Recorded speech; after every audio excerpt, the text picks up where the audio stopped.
counselor has not been affected by the Trump slamming her husband. Shannon.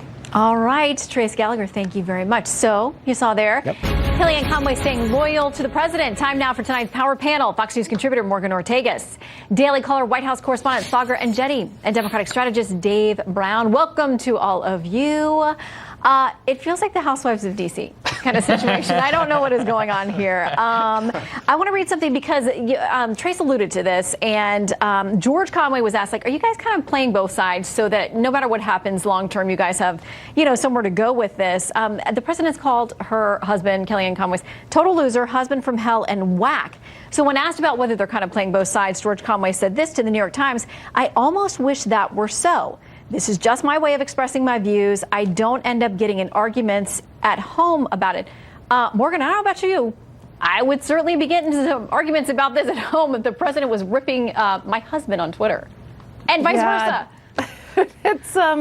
It's a little awkward, to say the least, but everyone has their own marriage and the way they do things, and it's different than the way I do mine, but I'm not going to get in the middle of it. I think it is unprecedented, of course, what we're seeing, but that happens often in this administration. And I think this is just sort of a slow news week, and so this is yet another distraction for the media because there's not any policy things to latch onto. So this is what we're focusing on. I actually think Kellyanne really truly has done amazing work on the opioid epidemic, and there's someone close to me who's been dealing with that this week. And so as fun as it is for the media to get on Twitter, I don't think that the average American is focused on this at all. In fact, I think our viewers around the country are focused on what this administration is getting done, and I just hope Kellyanne can keep a clear head and continue her work on the opioid epidemic because it's vitally important and it's serious, and the rest of the stuff is not serious. Yeah. In the meantime, though, Dave, do you think that there's some part of this couple that they have some kind of understanding privately about this public spat? Because I think it'd be really hard to go home and be in the middle of this thing if you didn't both kind of understand maybe some of this is for show, maybe not. The guys don't want to touch this. I feel so awkward talking about this subject. Yeah. I don't want to talk about someone else's marriage. I don't know. What I do know is I think that the exchange that I read on Twitter from the president directed to George Conway just is further evidence of how this president debases the office in the way he talks on Twitter. I think we saw that with how he talked about Senator McCain, how to see Senator McCain. So I don't know if they have an arrangement. I don't know what's going on in their home. I hope that I wish them well. I wish that the president would stop attacking people on Twitter.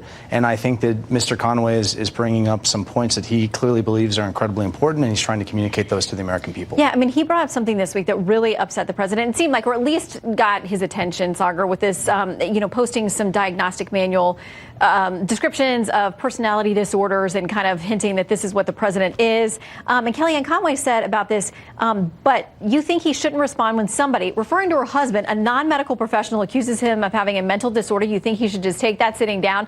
So she's defending the president's response to her husband's tweet. She's extremely loyal to her boss, and to her point, I mean, George Conway has been almost displaying some of these characteristics himself, and the level of how much he wants to keep himself in the media with this attention, posting screenshots about narcissistic personality disorder.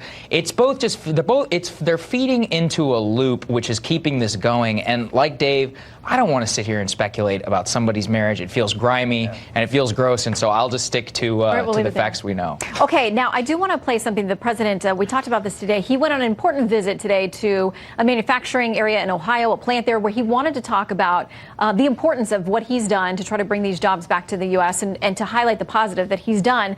But he spent several minutes in the speech going after the late Senator John McCain, and it got a lot of attention. We want to play just some snippets from that. So I have to be honest, I've never liked him much. He turned it over to the FBI hoping to put me in jeopardy, and that's not the nicest thing to do. He said 2 hours before he was voting to repeal and replace, and he went thumbs down. McCain didn't get the job done for our great vets and the VA. We're in a war in the Middle East that McCain pushed so hard. I wasn't a fan of John McCain. Saagar, why do you think that he is still so engaged in this feud, even after the senator's death? Well, what a lot of people don't understand is that the genesis of this is being upset about the role that Senator McCain and his key aides played in the dissemination of the Steele dossier. I would actually, one of the things that some of the advisors to the president are saying are, sir, stop talking about his funeral and attacking him personally so we can talk about the legitimate policy disagreement here, which was the dissemination of the Steele dossier, having key aides brief reporters, handing those things over to the FBI, and playing a very big role in making sure that that made its way to the FBI. That's the actual disagreement with Senator McCain that the president has right now. Yeah, and Meghan McCain, who has had to relive a lot of this about her father and his passing, which she's still grieving, she said today that she thinks her dad actually would think it's hilarious that the president is still, making headlines with his name. But quickly, Dave, and then Morgan, I want you to weigh in on this. Yeah, I mean, I was trying to think about what President Reagan would say in a situation like this, and I was trying to conceive of any situation where President Reagan would ever talk about a member of the Senate, a public servant, in the way that this president has talked about John McCain, Democrat or Republican. I just don't think it's conceivable. And so, I mean, look, let's all add me to the litany of Isaacson calling it deplorable, Romney calling McCain exemplary. It's a tragedy. We get a quick comment from Morgan because, there are a lot of senators out there who are siding with the memory of Senator McCain.